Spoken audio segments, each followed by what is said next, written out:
Welcome. In front of me is LENOVO IdeaPad Slim 5, and in this video I will show you what to do if your device freezes.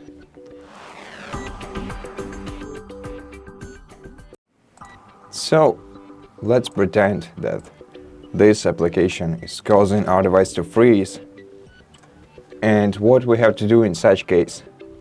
Well, first of all, we have to detect whether our device is frozen partially or fully, and to do this, use the combination of three keys: Ctrl Alt and Delete.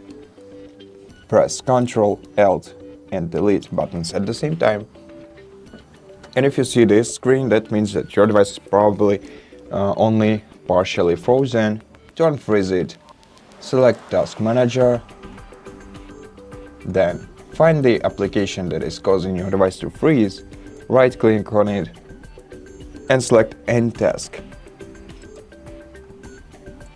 This will close the browser or the other application that is causing your device to freeze, and will let you use your device again. Now, if this didn't happen, then you'll have to force restart your PC.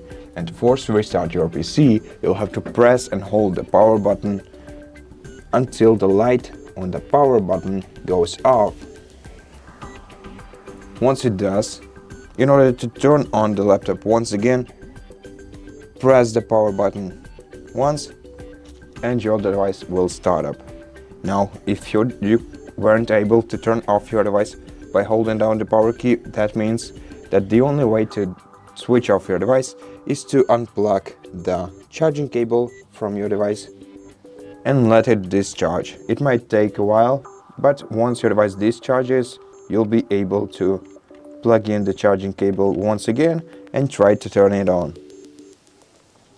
I hope that this video helped you, and if it did, consider subscribing to our channel, leave us a like and a comment below, and I'll see you in the next one.